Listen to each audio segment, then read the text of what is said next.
Happy mid-June! When I post this, it's gonna be halfway through the year. Oh my goodness, how are you all feeling about it being the middle of 2025? We are definitely gonna go into a mid-year reflection because I want to start thinking about all the different changes of the past 6 months. By the way, today I stopped in Sephora. I tried a bunch of Urban Decay stuff, and this is a Fenty lip oil.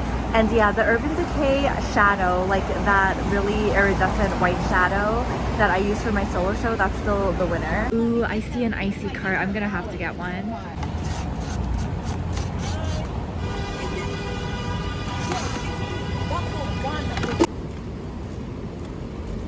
Happy show day! Today is my stand-up show, first ever time giving a set.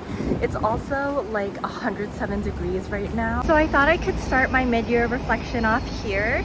So in 2025, my goal was to create art prolifically, like bad art, messy art. Karina Hagelin is one of my favorite creators who talks a lot about this in her zines, and she's just awesome for anyone who is in trauma recovery or dealing with like CPTSD or survivorship. I really took a page out of her book when she talked about how like a prolific zinester she is. For me, some of the media that took on was my solo show in April and my stand-up show in June. I really love performing, and there are a few different outlets besides like performance arts that I'm a little bit interested in and exploring. Maybe by the time the year's over or just eventually down the line, but let me manifest it. I'm not gonna share yet because who knows if I'm actually going to be exploring these things. But there are outlets of artistic expression that I haven't been able to explore in depth before. From this journey of creating so much art, I feel like I've been really able to tap into my identity as an artist, like the part of me that is an artist.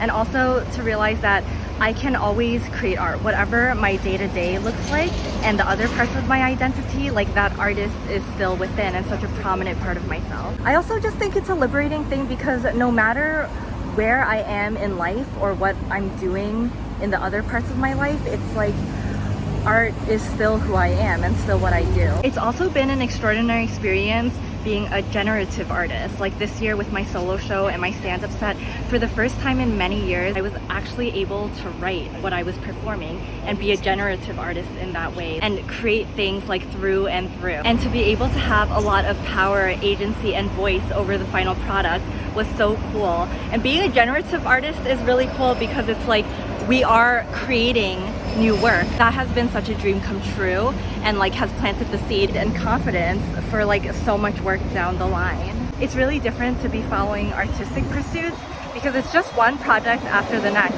and oftentimes it's not linear.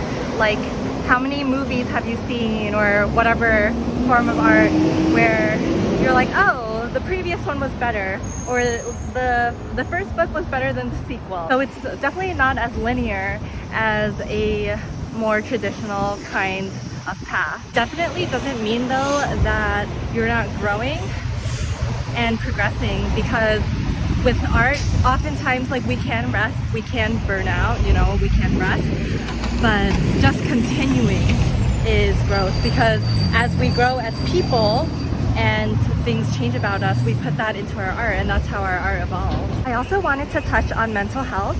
Mental health has been a topic on this channel since one of my first videos in 2023, and then I was talking about therapy, and I still advocate for therapy. Of course, you want to see the right professional, listening to your own goals and what's important to you. This year I actually discovered support groups through actually the recommendation of my therapist, and Karina Hagelin also recommends them.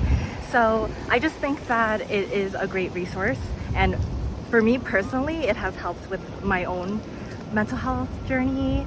I definitely would love to keep attending them. It's really empowering, like being able to actually share my story now that I've shared it with more people, more times, without crying or thinking that something is so fundamentally isolating. Actually, it joins us all together, these experiences we have with trauma or whatever mental health experience that you're having. Of course, I'm not recommending or endorsing this to anybody. It's just sharing my own personal experience, and that it has helped me a lot this year. And finally, I wanted to share some of my current favorites. and I think I'll split it up into two categories. The first one will be YouTubers, YouTube channels, and the second one will be like products and experiences. So for YouTubers, my three current favorites are April Athena 7, Coffee Break with Danny, and Tati. I appreciate them so much, and their vlogs and videos definitely give me a sense of comfort and sometimes even inspiration, wisdom, and empowerment to see these women in their 40s who are living such full, whole, beautiful lives, all different from one another and also from my life. I love all of them for their confidence, their sense of humor, their authenticity, their intelligence, and their voice, their unfiltered takes on their lives, products, whatever it is that they're talking about. For products and experiences, I think my top three new things for this year would be one, Pilates. I have fallen in love with Pilates reformer. Two, water bottles. I love glass water bottles. It could even just be like an insulated little bottle. And I also have a Stanley, but I really baby it because I've seen chipped Stanleys, like the color can rub off. So I have not even brought it out of the house. I have not dropped it. It is like a sacred thing. It's like 3-4 times more expensive than all the other bottles I get. Three, short hair. I mean, it's 107 degrees today. Like, we need to survive, you know? So I have been really feeling my short hair. It's really easy, really comfortable, really cute. I love you all so much. I'm actually thinking of stepping up my vlogs and posting more frequently. So we'll see if that happens. But either case, this is the first year that I'm vlogging consistently every single month, and I'm really enjoying it. Thank you so much for hanging out with me. I love you all. Take care.